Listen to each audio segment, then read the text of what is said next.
আমাকে ওই দিন আমার খুব ঘনিষ্ঠ একজন মানুষ, উনি ড্রাইভ করছিল, আমি পাশে বসে ছিলাম, আমাকে বললো যে মতাওয়া, সৌদি আরবে হুজুরদের আমরা যেরকম হুজুর বলি ওরা মতাওয়া বলে আর কি। তো উনি আবার দুবাই ছিল, বলে যে মতাওয়া তওবা কিভাবে করবো। আমি খুব পেরেশান হয়ে গেছি যে তওবা কিভাবে করবে।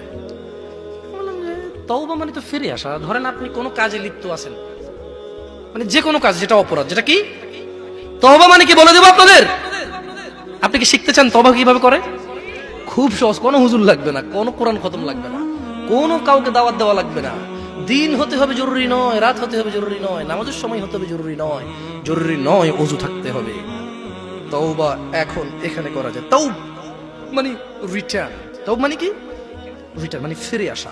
ধরেন একটা লোক জিনা করে, সে বলে যে না আস্তাগফিরুল্লাহ, আল্লাহ আমাকে ক্ষমা করুন, আমি আর জিনা করব না। এই লোক তওবা করেছে। এই লোক কি করেছে? এরপরে সে যে তওবা করেছে এটা প্রমাণ হবে কিভাবে? সে যদি আর কোনোদিন আল্লাহকে ভয় করে জিনা না করে। বুঝে আসছে না? আসেনি? মদখোর বললো যে না আমি আর মদ খাবো না, কেন? আল্লাহ এটা অপছন্দ করে। তো এটা কিভাবে মানে তওবা বলে গণ্য হবে? যখন সে আর এই কাজ করবে না, যখন সে আর এই কাজ। তো শোনো, তোমার রব তোমাকে বলছে ইল্লা মান তাব, তবে যে তওবা করে, ওয়া আমানা ওয়া আমিলা সলিহা, অপরাধ থেকে ফিরে এসে ভালো কাজ কর্ম করে, ফাউলাইকা ইউবাদদিরুল্লাহ, ইয়া আল্লাহ লা ইলাহা ইল্লা আনতা, লা ইলাহা ইল্লাল্লাহ। দেখেন কি রব পেয়েছেন, বেদুয়ার মহিলার পুরুষ। কোরআনটা পড়ো, দেখো কি পেয়েছো, কার থেকে দূরে।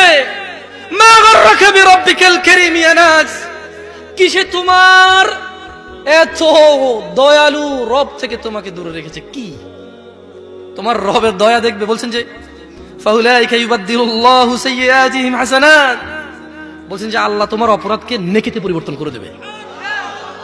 তোমার জিনা এটা নাকি নেকি হয়ে যাবে, তোমার মদ এটা নাকি নেকি হয়ে যাবে, তোমার অন্যায় অপরাধ এটা নাকি সওয়াব হয়ে যাবে। তোমাকে একটা উদাহরণ দেই। আসলে মাশাআল্লাহ এখানে বেশ পয়সাওয়ালা মানুষজনের আড্ডা, এখানে ঠিক আছে, টাকা পয়সার উদাহরণ দিলে। ধরে নেন রাসেল সাহেবের কাছে টাকার অভাব নাই মোটামুটি, তো আমাকে উনি খুব পছন্দ করবেন বলেছে যে এই পথে যদি তুমি চলো জামশেদ, আমি তোমাকে খুব ভালোবাসবো, আমার খুব পছন্দ এই পথে চলা। তো ধরে নেন আমি বিপথে চলি, উনি আমাকে পছন্দ করে, কেন জানি হইতে পারে না। কিছু মানুষকে এমনি ভালোবাসে না, অনেকে জিজ্ঞেস করে তুই কি পাইছিস বেটা, নষ্ট, ঠিক না? ঠিক কিনা? তো এখন যার হৃদয়ে আল্লাহ যার জন্য ভালোবাসা দেয়।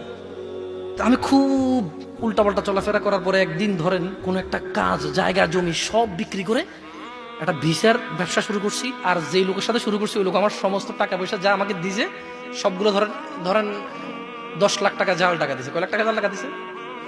10 লাখ।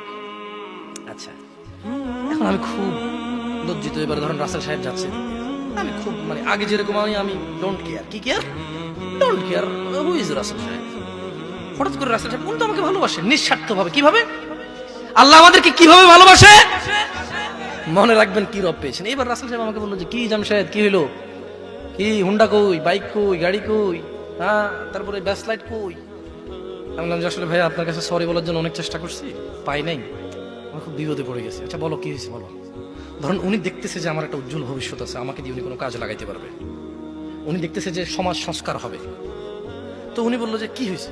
আমি বললাম যে এই 10 লক্ষ টাকা এ আমাকে জাল টাকা দিয়ে চলে গেছে, খোঁজ পাচ্ছি না, এখন আমি বাড়িতে গেলে আমার ঘর দুয়ার যা আছে সব মানুষ উঠে নিয়ে চলে যাবে। তিনি বললেন যে আচ্ছা আমি তোমাকে 10 লাখ টাকার ব্যবস্থা করতেছি, তো তুমি কিন্তু আর এইসব আজে বাজে কাজে যোগ দিবা না, আর ভালো হয়ে চলবা।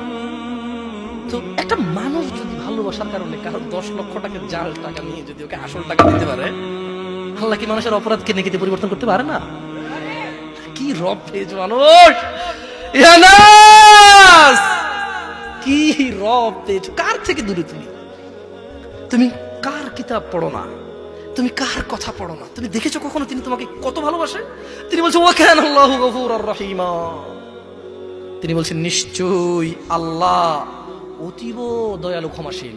তাহলে তিনি তোমার অপরাধকে নেকিতে পরিবর্তন করবে কখন বলো তো?